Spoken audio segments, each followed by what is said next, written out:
Panduan untuk umat awam. Studi di Barat sering menggambarkan Buddhisme awal berasal dari suatu gerakan meninggalkan keduniawian yang mengesampingkan umat awam menjadi hanya sekedar umat yang berbakti dan penopang sangha. Tetapi, studi yang cermat tentang kitab Pali menguak variasi ajaran yang kaya yang diberikan kepada umat awam dan ditujukan baik untuk kesejahteraan sementara maupun untuk peningkatan spiritual mereka. Ajaran Sang Buddha memang mengarah pada meninggalkan kehidupan yang terkondisi, namun beliau tidak segan-segan menasihati para pengikut awam mengenai aspek-aspek yang paling duniawi mengenai kehidupan mereka sehari-hari. Beliau mengajarkan pada seorang banker kaya bernama Anantapindika tentang penggunaan kekayaan yang benar dan tentang kebahagiaan berunsur 4 bagi perumah tangga.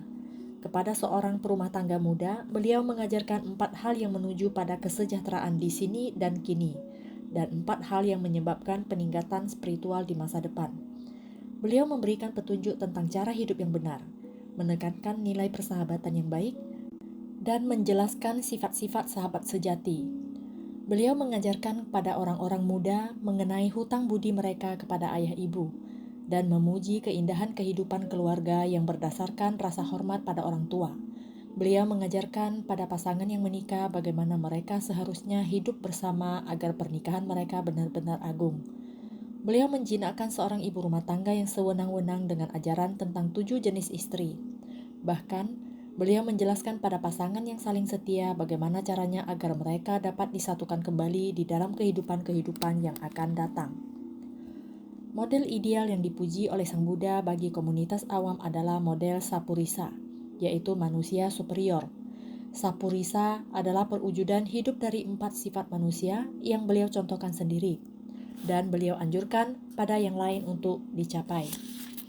Keyakinan, keluhuran moral, kedermawanan, dan kebijaksanaan. 1. Keyakinan atau sada. Bagi Buddhisme, keyakinan tidak berarti penerimaan buta terhadap suatu doktrin yang sudah diterima secara resmi, melainkan suatu sikap percaya dan keyakinan yang diarahkan menuju ideal-ideal sakral tentang ajaran, yaitu 3 permata, Buddha, Dhamma, dan Sangha, Sang Guru, ajaran, dan komunitas siswa agung. Ungkapan awal dari keyakinan adalah tindakan pergi untuk berlindung. Melalui tindakan ini, seseorang menyatakan kesetiaan pada 3 permata. Perundungan mengenai 3 permata membawa kegembiraan dan kebahagiaan yang tinggi, yang membangkitkan arus perbuatan jasa yang luas menuju kelahiran surgawi. Dengan pencapaian pemasuk arus, keyakinan ini berubah menjadi keyakinan yang tak tergoyahkan, yaitu kepercayaan yang dilandasi realisasi langsung. 2. Keluhuran moral atau sila. Sang Buddha berkata bahwa keluhuran moral merupakan landasan bagi semua kemajuan di sepanjang jalan mulia berunsur 8. Maka beliau menawarkan kepada umat awam suatu kode moral sederhana namun lengkap, yang terdiri dari 5 aturan atau Pancasila, yaitu menghindari diri dari membunuh, mencuri, perilaku seksual yang tidak benar, ucapan yang tidak benar, dan penggunaan apapun yang bersifat racun dan menyebabkan lemahnya kesadaran.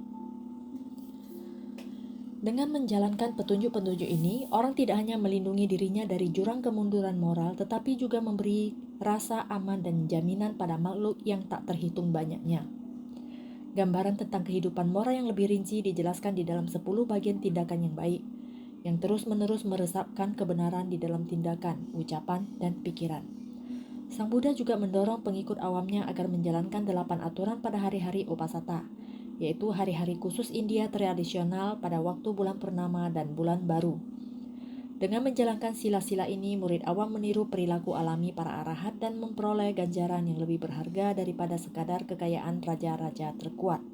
3. Kedermawanan atau jaga.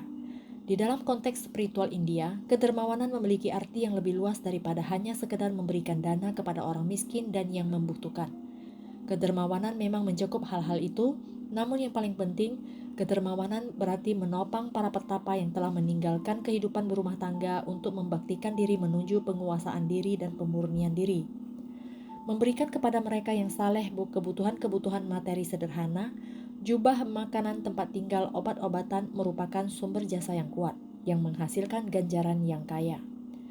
Komunitas dari orang-orang yang meninggalkan kehidupan duniawi digambarkan sebagai suatu ladang dan tindakan memberi digambarkan sebagai benih yang ditanam di ladang itu, yang memberikan buah yang melimpah jika penerimanya membaktikan diri menuju kehidupan kemurnian. Tetapi ganjaran yang terbaik dari kedermawanan adalah ganjaran internal, yaitu si pemberi berdiam di rumah dengan pikiran yang bersih dari noda kekikiran, dermawan secara bebas terbuka untuk membantu bergembira dalam melepas. Dengan demikian, praktek kedermawanan menumbuhkan kemampuan untuk meninggalkan keduniawian yang dibutuhkan untuk maju pada jalan penuju kebebasan. 4. Kebijaksanaan atau panya. Keluhuran besar keempat dari manusia superior adalah kebijaksanaan, yang bentuk paling mendasarnya adalah kemampuan untuk membedakan antara sifat-sifat yang baik dan yang tidak baik, serta pengetahuan tentang bagaimana menanggulangi kekotoran mental. Kebijaksanaan yang lebih tinggi pada pengikut awam adalah kebijaksanaan pandangan terang, atau vipassana panya, yang melihat ke dalam, pada muncul dan lenyapnya fenomena yang agung dan memiliki sifat menembus dan menuju kehancurnya penderitaan secara total. Kemampuan inilah yang menantinya akan masak menjadi buah pemasuk arus dan tahap-tahap kesucian lain yang lebih tinggi pada sang jalan, yang kemudian membimbing umat awam bahkan melampaui surga-surga tertinggi menuju tujuan akhir Nibbana.